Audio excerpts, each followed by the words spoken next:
존귀하신 하나님, 오늘도 하나님의 말씀 앞에 섭니다. 하나님이 주시는 말씀을 가지고 오늘도 살아갈 수 있도록 은혜 나려 주십시오.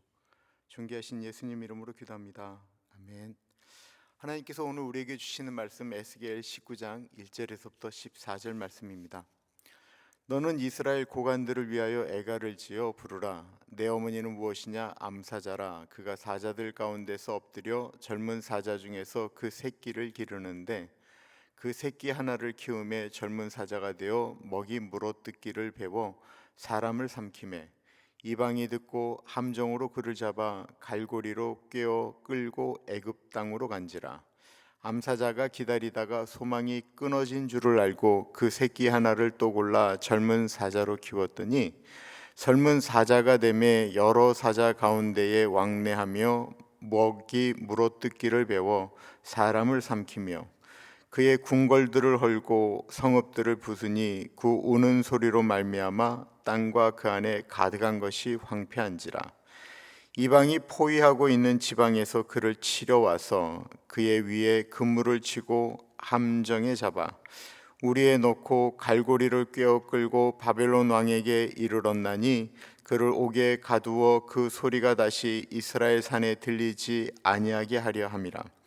내 피의 어머니는 물가에 심겨진 포도나무 같아서 물이 많음으로 열매가 많고 가지가 무성하며 그 가지들은 강하여 권세 잡은 자의 규가 될 만한데 그 하나의 키가 굵은 가지 가운데서 높았으며 많은 가지 가운데서 뛰어나 보이다가 분노 중에 뽑혀서 땅에 던짐을 당하며 그 열매는 동풍에 마르고 그 강한 가지들은 꺾이고 말라 불에 탔더니 이제는 광야 메마르고 가물이 든 땅에 심어진 바 되고 불이 그 가지 중 하나에서부터 나와 그 열매를 태우니 권세 잡은 자의 규가 될 만한 강한 가지가 없도다 하라. 이것이 애가라. 후에도 애가가 되리라. 오늘 말씀의 제목은 사람을 보면 애가뿐이지만 예수님을 보면 승리의 노래가 있습니다 입니다. 사람을 보면 애가뿐이지만 예수님을 보면 승리의 노래가 있습니다. 오늘 본문은 하나님께서 에스겔에게 애가 슬픈 노래를 부르라고 합니다. 여기서 말하는 이 슬픈 노래 애가는 사람이 죽었을 때 부르는 것을 이야기하는 것입니다. 그런데 에스겔은 아직 이스라엘이 멸망하지 않았는데도 불구하고 이 슬픈 노래 장송가를 부르라고 하는 명령을 받은 것입니다. 그 말은 이스라엘에 이미 소망이 없다라는 것입니다. 너희 왕들이 하나님의 말씀을 떠남으로 스스로 망했다라고 하는 것을 이 애가 가운데 말씀하고 있는데 두 가지 상징을 이야기합니다. 하나는 젊은 사자에 대한 이야기고 하나는 포도나무에 대한 이야기인데요. 이 젊은 사자, 이 포도나무는 창세기 때부터 이스라엘에게 흘러가고 있는 아주 깊은 의미가 있는 두 가지 상징입니다. 1절부터 9절까지는 사자에 대한 이야기가 나오죠. 유다는 사자 새끼처럼 힘있게 시작했지만 하나같이 실패했다라는 것입니다. 비유적으로 애굽에 대한 이야기가 나오는데요.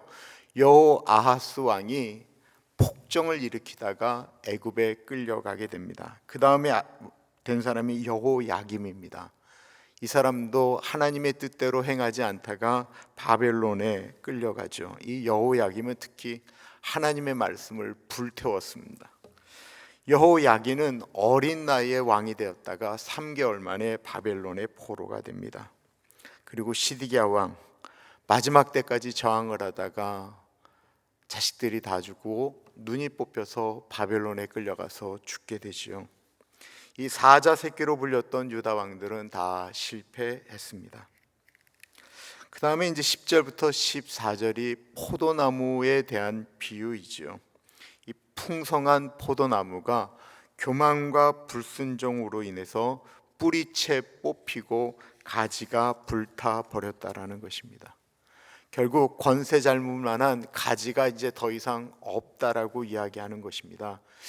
여기서 우리는 이런 의문을 갖게 됩니다. 그것은 창세기 49장에 야곱이 유다를 축복할 때 말이에요.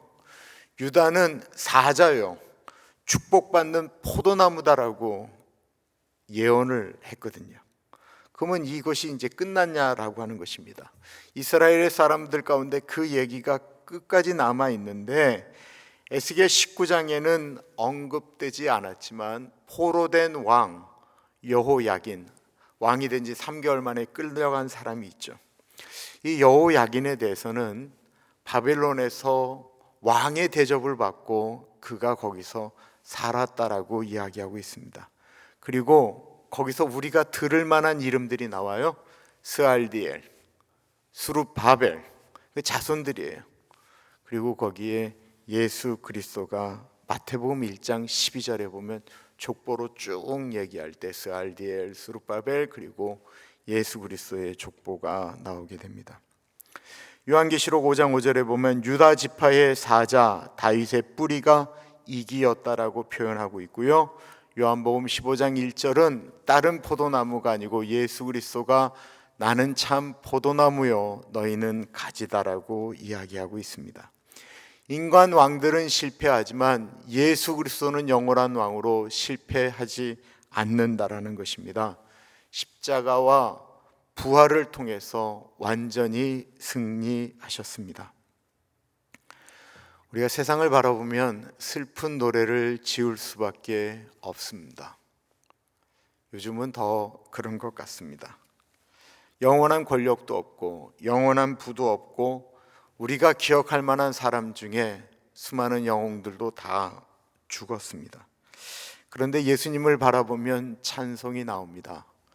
죄사함의 은혜, 외로운 가운데 늘 너를 고아처럼 버려두지 않으신다라고 하는 따뜻함, 그리고 우리의 몸은 약해지지만 천국에 대한 소망, 영생의 소망이 예수 그리스도에겐 있기 때문에 그렇습니다. 오늘 우리가 예수 그리스도 안에 있으면 참 포도나무 되신 예수님께서 우리에게 생명을 주시고 은혜를 주실 것입니다. 에스겔 19장은 슬픈 애가의 노래로 끝이 났지만 성경 정체는 예수 그리스도의 승리를 기록하고 있습니다. 세상을 바라보면 참 탄식할 소리가 많이 나오지만 예수 그리스도를 바라보면 찬송할 이유가 너무 많습니다. 사람을 보면 슬픈 애가뿐이지만 예수 그리스도를 바라보면 승리의 찬송을 부를 수 있습니다. 오늘 하루도 그 은혜가 우리 모두에게 있기를 간절히 기도합니다. 존귀하신 하나님, 우크라이나 대통령, 우크라이나 국민들, 또한 각국에 있는 여러 사람들, 우리들의 주권이 어디 있는가 고민하는 지경에 이르렀습니다. 또한 이 패권국이라고 하는 미국도 늘어나는 적자 때문에 어떻게든지 살아보겠다고 여러 가지 무리한 정책들이 쏟아져 나오고 있습니다. 낙관적인 이야기들이 잘 들리지를 않습니다. 상황에 따라 슬픈 애가를 불러야 될 때가 너무 많이 있습니다. 그런 때에 세상의 유일한 소망은 예수 그리스도라고 말씀하십니다. 그 예수님을 바라보고 예수님을 따라가는 우리 모두가 되어서 최후 승리를 얻기까지 주님 붙들고 찬송하며 나아가는 우리들 되게 하여 주옵소서. 지금은 우리 주 예수 그리스도의 은혜와 우리를 너무나도 사랑하셔서 하나밖에 없는 아들을 넉넉하게 보내주신 하나님 아버지의 그 크신 사랑하심과 성령 하나님의 감화 감동 역사 충만 교통하심이 이 세상을 바라보지 아니하고 하나님을 바라보며 살아가겠습니다 다짐하는 사랑하는 주의 백성들 머리 위에 지금으로부터 영원토록 함께 하시길 간절히 축원하옵나이다. 아멘.